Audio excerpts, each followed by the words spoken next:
អូខេសួស្តីអ្នកនរគ្នាអញ្ចឹងស្វាគមន៍មេរៀនIT ខ្មែរអញ្ចឹងវីដេអូមួយនេះខ្ញុំបង្ហាញអ្នកនរគ្នាពីរបៀបក្នុងការដំឡើង Synology NAS នៅលើ VMware Workstation ដែល Synology NAS ហ្នឹងគឺជាលក្ខណៈ version ថ្មីខុសពីមុនហើយវារឿងប្លែកណាអឺជាក់ដែរ Synology NAS ខ្ញុំ free សម្រាប់training course FortiGate Firewall វាក្នុងខែ November នេះយើង start ហើយយើង start បានមួយថ្ងៃហើយអ្នកដែលចាប់អារម្មណ៍អាចចូលរៀនបានណាគឺយើងបរៀន FortiGate ហើយយើង free ទៅលើការ training ទៅលើ Synology ណាមួយវគ្គឲ្យចេះ share file set permission អីជាដើមណាអូខេតោះអញ្ចឹងអ្នកនរគ្នាត្រូវទៅ download software file OVA.zip ហ្នឹងគឺជា file ដែលគេធ្វើការ zip ទុកឲ្យយើងប្រើប្រាស់អញ្ចឹងអ្នកនរគ្នាអាចទៅយកពី Telegram channel របស់ខ្ញុំឬក៏យកស្នើមកខ្ញុំផ្ញើជូនអត់អីទេ free ទេអានេះជាក់ដែរសម្រាប់អ្នកដែលប្រើប្រាស់ជាមួយនឹងក្រុមហ៊ុនគឺអ្នកនរគ្នាប្រើប្រាស់អឺ data share អីគឺអ្នកនរគ្នាមិនកុំប្រើនេះណាខ្ញុំមិន recommend ទេអានេះយើងប្រើបានដូចគ្នាប៉ុន្តែគាត់ថាអ្នកនរគ្នាទៅទិញណាស់ពីក្រុមហ៊ុនមកដោយសារក្រុមហ៊ុនគេ official ហើយ OS របស់software របស់គេលក្ខណៈរបស់ក្រុមហ៊ុនតម្ដងណាអញ្ចឹង Synology ណាស់នៅក្នុងខ្មែរយើងមានខាង ICE មានអីជាដើមណាយើងអាចទិញពីគាត់ទៅហើយវាមានណាស់បុកមានអីជាដើមអូខេអញ្ចឹងអ្នកនរគ្នាទៅបើកនេះមកខ្ញុំ download វាហើយអញ្ចឹងអ្នកនរគ្នាគ្រាន់តែបើក file ARC កុំកែវាណា arc.ova ណាអូខេយើងទៅមកយើងចុចបើកវាតមកកន្លែងនេះអ្នកនរគ្នាចូលទៅដាក់ឈ្មោះម៉ាស៊ីនរបស់យើងមក V អូខេចាំតិចខ្ញុំដាក់ NAS 1ចាអូ sorry យ៉ាខ្ញុំដាក់ប្រើអឺ store នៅលើ drive C តម្រងខ្ញុំយក default អូខេចឹងអ្នកនរគ្នាពិនិត្យមើលវាមានUSB control មាន default setting របស់វាអញ្ចឹង RAM វាទាមទារ 4GB ឡើងហើយ processor 2គ្រាប់អញ្ចឹងនេះ default របស់វាមិនបាច់កែទេហើយ hard disk វាដាក់ឲ្យ32អូខេអញ្ចឹងយើងមានន័យថា hard disk នៅលើ VMware របស់យើងគឺតែ32ទេអូខេអញ្ចឹងដល់ពេលដល់រៀនរបៀបក្នុងការធ្វើ RAID ធ្វើអីខ្ញុំនឹងប្រាប់អ្នកនរគ្នាទៀតហើយអញ្ចឹងអ្នកនរគ្នាចូលទៅក្នុងនេះមក ឬក៏អ្នកនរគ្នាអាច add hard disk ឲ្យបានសិនក៏បានដែរខ្ញុំ add hard disk ថែមអញ្ចឹងខ្ញុំមើល try C របស់ខ្ញុំមានប្រមាណអូខេអញ្ចឹងខ្ញុំ try C ខ្ញុំយក32ដូចគ្នា32ទៀតតែវាដើរឲ្យអត់អញ្ចឹង hard disk របស់យើងវា select ជា SATA ខ្ញុំយក SATA 1 SATA 2អូខេ SATA ធម្មតាទេ create 32G អូខេ red ដោយសារ red វាត្រូវការ hard disk យើង2គ្រាប់ឲ្យដូចគ្នាណាអ្នកនរគ្នាអូ SCSI SCSI ប្រហែលជាអាចអត់ស្គាល់ទេខ្ញុំមិនបានសាកទេអញ្ចឹងខ្ញុំព្យាយាម select យក hard disk SATA យក SATA ឲ្យដូចគ្នាអូខេ32ណាអូខេអូខេ hard disk SATA តោះមកខ្ញុំ add មួយទៀតខ្ញុំយក32ដូចគ្នាអូខេ sorry អញ្ចឹងកន្លែងនេះខ្ញុំយក SATA 32G ណាអូខេអញ្ចឹងខ្ញុំចាប់ផ្ដើមពិនិត្យមើល try C របស់ខ្ញុំដូចជាអត់អីទេអញ្ចឹងខ្ញុំចាប់ផ្ដើមបើកអញ្ចឹង hard disk របស់ខ្ញុំមាន3គ្រាប់អ្នកនរគ្នាណាមាន3គ្រាប់ 32G ហើយកន្លែងនេះវាមានមួយគ្រាប់ដែលជា hard disk store នៅ OS របស់វាណាអញ្ចឹងខ្ញុំនឹងយកអា 32G 3គ្រាប់ហ្នឹងទៅធ្វើ RAID ឲ្យអ្នកនរគ្នាមើលណាអូខេអញ្ចឹងអ្នកនរគ្នាចុចបើកមកហើយ make sure ថានៅក្នុងនេះអ្នកនរគ្នាពិនិត្យមើល network adapter NAT អញ្ចឹង network adapter NAT គឺវាចាប់អ៊ីនធឺណិតចេញពីម៉ាស៊ីនរបស់យើងហើយបើសិនអ្នកនរគ្នាថាអូខ្ញុំអត់ចង់ចាប់ទេខ្ញុំចង់តែចាប់ពី LAN របស់ខ្ញុំអ្នកនរគ្នា select យក bridge មក bridge គឺវាទៅចាប់ពី router ផ្ទាល់វារបស់យើងមកណាអូខេអញ្ចឹងខ្ញុំចុច open តែវាដែរអត់ណាអូខេអានេះគឺជា Hispanology Reloaded អានេះគឺការពិតទៅវា Hispanology តែដែលគេសម្រាប់គេ activate មកទុកឲ្យយើងប្រើប្រាស់លេងណាយើងយកមកធ្វើ lab ធ្វើអីតេស្តបានណាអ្នកដែលចង់ស្វែងយល់ពីណាស់ដោយសារណាស់វាផ្ដល់ option មួយគឺមានន័យថា protection data បានខ្ពស់វាមាន software វាមាន app របស់វានៅក្នុងហ្នឹងដែលអាចជួយយើង protect បានច្រើនណាអូខេ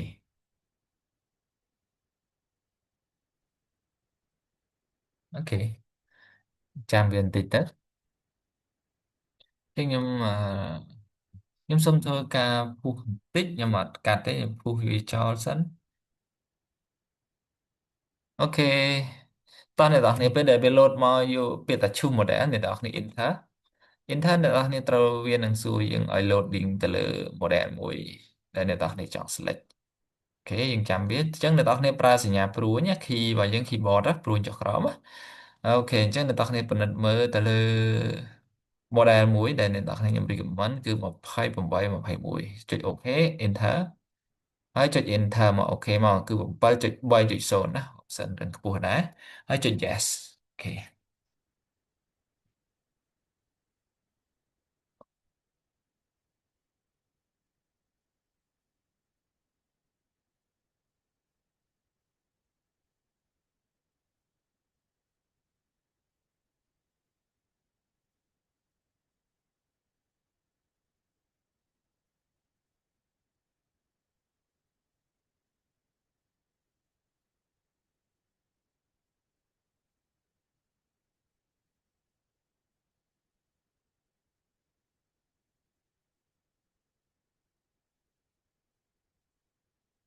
វាយើងហួសបន្តិច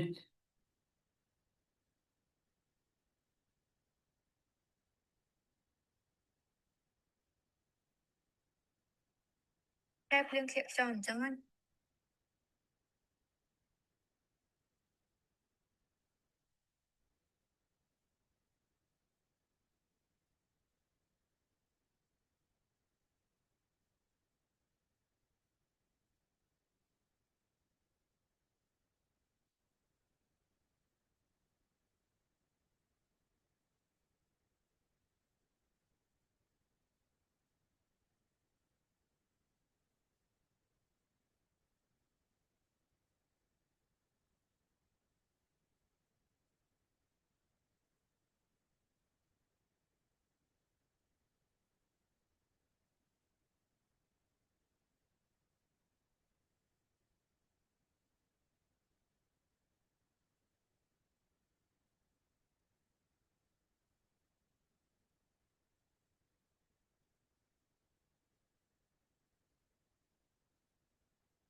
អូខេអ្នកនរគ្នាអញ្ចឹងអ្នកនរគ្នាពិនិត្យមើល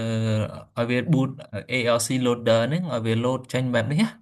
ហើយវាលេង load តាណាហើយវា start up ហើយអញ្ចឹងវា start up អ្នកនរគ្នាពិនិត្យមើលនេះគឺជាម៉ាស៊ីនកុំព្យូទ័ររបស់យើងទេវាចាប់ណាអញ្ចឹង Core i5 ចំនួនទី11 VMware Workstation 4G អានេះគឺជា spec ម៉ាស៊ីនកុំព្យូទ័ររបស់យើងតែវាចាប់ទៅណាដោយសារយើងបង្កើតនៅលើអឺ VMware ចុះ VMware វាទាញចេញពីម៉ាស៊ីនរបស់យើងទេចឹងអ្នកនរគ្នាចំណាំមើលនៅក្នុងនេះវាមានuse HTTP ដើម្បីទៅ log in អញ្ចឹងអ្នកនរគ្នាយក address មួយនេះទៅ log in ចូលដើម្បីធ្វើកម្មនេះយើងចាប់ដើមនេះអូខេតោះអឺម235.130ណាអញ្ចឹង235.130មើលសិន235.130 port 5000ណាហើយកន្លែងនេះអ្នកនរគ្នា HTTP ណាមិនមែន HTTPS ទេភាសាជ្រងវាចាប់ HTTPS ណាយើងធ្វើវាអត់មានពិបាកទេអានេះវាស្រួលជាងអា Siri មុនណាខ្ញុំធ្វើជាងកន្លែងនេះវាមាន OS 28 model របស់វាណាពួក Rack Station អាធំតោះមកកន្លែងនេះអ្នកនរគ្នាយក install automatic ណាអូខេចឹងវាសួរយើងមាន all hard disk មាន3ដោយសារខ្ញុំបាន add hard disk ទាំង3ណាចឹងខ្ញុំចាប់ដល់ចឹងកន្លែងនេះអ្នកនរគ្នាយកពី OS វាយឲ្យដូចគ្នានេះមកនេះនេះ OS 21 28 21 RP បូកអូខេចឹងយើងចាប់ផ្ដើមធ្វើការដំឡើងចឹងវាធ្វើការ reboot ចឹងកន្លែងនេះខ្ញុំพูดដែរសារវានឹង take time បន្តិចខ្ញុំพูดអ្នកនរគ្នាមើលចាំវា restart ដល់វគ្គក្រោយខ្ញុំ resume មកវិញ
អូខេអ្នកនរគ្នាអញ្ចឹងកន្លែងនេះអ្នកនរគ្នាវាយើងចាំវា3 4នាទីអាច4 5នាទីវាធ្វើការ restart ណាយឺក៏3 4នាទីហើយអ្នកនរគ្នាអាច refresh វាខ្ញុំសាក refresh សិនតាំងតានៅហើយខ្ញុំមិនទាន់ដើរទេខ្ញុំវាទៅការនឹង take time សិនវាប្រាប់ហើយណាចឹងខ្ញុំ resume វិញខ្ញុំ push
មកនេះ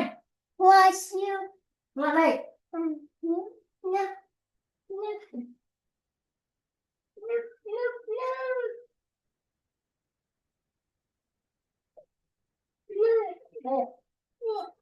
ក្រោមហើយ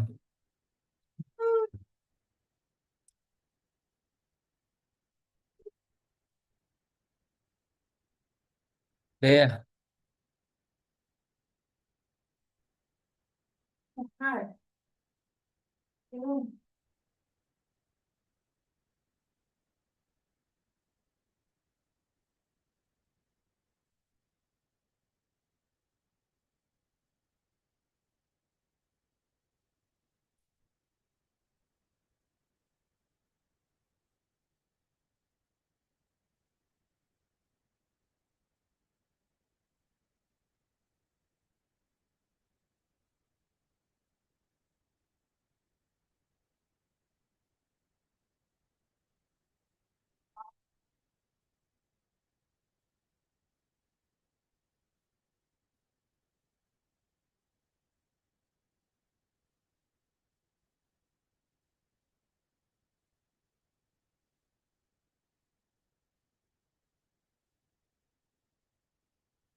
អូខេអ្នកនរគ្នាចឹងអ្នកនរគ្នាចូលចាំវារហូតបាន4 10នាទីចឹងអ្នកនរគ្នា វានឹងមកដល់ page នេះមួយក៏ដាក់ welcome to DSM 7.3ជាងអ្នកនរគ្នាអ្វីត្រូវធ្វើគឺយើងចុចពាក្យ start ជាងកន្លែងនេះវាឲ្យយើងដាក់ device name ជាងយើងដាក់ device name មកដែលថាអូខេ Parsia ចាអូខេខ្ញុំដាក់ឈ្មោះវាចឹង Par server ចឹងណាអូខេទៅមកកន្លែងនេះអ្នកនរគ្នា user កុំដាក់ administrator អ្នកនរគ្នាអាចដាក់ IT support អូខេដាក់អីដាក់ទៅណាឲ្យតែ copy administrator ដោយសារ administrator វាជា target នៃការ hack របស់គេណាអូខេខ្ញុំចុច next ជាងវានឹងធ្វើការ loading ទៅមក page មួយទៀតអូខេជាងកន្លែងនេះអ្នកនរគ្នាមិនបាច់ឲ្យវា install auto បន្តិចទេអ្នកនរគ្នាយក notify ទៅតងជាមួយនឹងការ update ផ្សេងៗចឹងអ្នកនរគ្នាចុច next ហើយចុច skip អូខេ submit ចឹងយើងនឹងទទួលបាន DSM មួយ7ចុចណាយើងស្អាតជាង version មុនអូខេយើងចាប់វាបន្តិច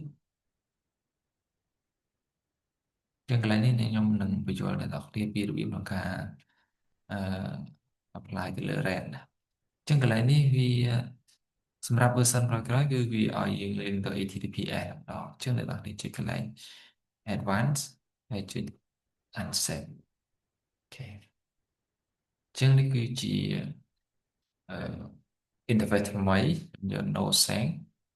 អូខេ no sang អូខេ I don't have ណាខ្ញុំបាច់ verify ទេអូខេអ្នកនរនេះគឺជាទាំង interface ស្អាតថ្មីចឹងវាឲ្យយើង create storage pool ដើម្បីឲ្យ hard disk យើងដំណើរការណាអូខេចឹងខ្ញុំស៊ូមបន្តិចជាងអ្នកនរគ្នាយកពាក្យថា start ហើយកន្លែងនេះអ្នកនរគ្នាឃើញមាន red type ចឹង hard disk យើង add 3គ្រាប់ដោយសារ hard disk យើង add ទំហំ 32G 3គ្រាប់ទំហំប៉ុណ្ណឹងគ្នាចឹងវិធីគឺបានតែយើងប្រើ red 0 SH ឬក៏ red 5ចឹង SH អសម្រាប់អ្នកដែលប្រើប្រាស់ជាទូទៅbasic ប៉ុន្តែខ្ញុំ recommend បើសិនជាអ្នកនរ advanced ណាអ្នកនរប្រើ red 5ដើម្បី protect នៅ data អ្នកនរអូខេកន្លែងនេះ optional មិនបាច់ដែរទេជាង hard disk RAID 5វាត្រូវការ hard disk spec 3គ្រាប់ប៉ុណ្ណឹងគ្នាជាងខ្ញុំ select all វានឹងធ្វើការលុបជាង estimate size ដែលវាអាចប្រើប្រាស់បានគឺវាប្រើតែ2 hard disk ឯងហើយ hard disk ទៀតវាស្ពែទុកជាង next ហើយវាស្រួលយើងណាជាងវានឹងធ្វើការ format ចោលទាំងអស់នៅលើ disk ទាំង3ហ្នឹងអូខេពេលចឹងខ្ញុំយក 43G ណា maximum អូខេជាង BTFF វា recommended ជាងយកអាហ្នឹងទៅវា support ច្រើន snapshot application អីផ្សេងៗណាយកអ្វីដែលវា recommend ណាអាបាច់ encrypt ទេអូខេជាងវា estimate confirm ព័ត៌មានឲ្យយើងចុចអូខេជាងវានឹងធ្វើការ format disk ទាំងអស់ហ្នឹងហើយយើងបានចូលអញ្ចឹងអ្នកអត់ទាន់យល់ពី RAID គឺវាធ្វើការអញ្ចឹងមែនតែយើង RAID hard disk យើង combine 3គ្រាប់ចូលគ្នាហើយវាដកមក hard disk ទុកណាអូខេចឹងវាធ្វើការ format ចោលហើយអ្នកទាំងនេះចឹងអ្នកនរគ្នាឃើញទេចឹង allocate នេះ hard disk របស់យើង3អូខេចឹងនៅលើណានេះយើងអាចថែម hard disk មួយទៀតណាបើយើងចង់ថែមអូខេចឹងនេះជាវីដេអូសម្រាប់អ្នកនរគ្នាពីការប្រើប្រាស់ទៅលើរបៀបដំឡើងណានៅលើ VMware ទៅលើពពួក version ស៊េរីក្រោយអញ្ចឹងអ្នកនរគ្នាអាចចូលមកក្នុង Control Panel ហើយចុចពី Info Center អូខេអញ្ចឹង model របស់យើង OS 2821ឬក៏2881 RP ណាអញ្ចឹង serial របស់វាអូខេចា៎នេះអ្នកទាំងអស់គ្នាអាចប្រើប្រាស់បានហើយអញ្ចឹងវីដេអូក្រោយៗខ្ញុំនឹងធ្វើការចែករំលែកទៅលើការប្រើប្រាស់របស់វាទៅលើ version ថ្មីណាវាស្តីតែជាមួយចាស់ចាស់តែវាអត់ខុសគ្នាទេតែថាវារៀងកែទៅលើinterface របស់វាបន្តិចណាអញ្ចឹងវីដេអូនេះមានតែប៉ុណ្្នឹងទេអរគុណ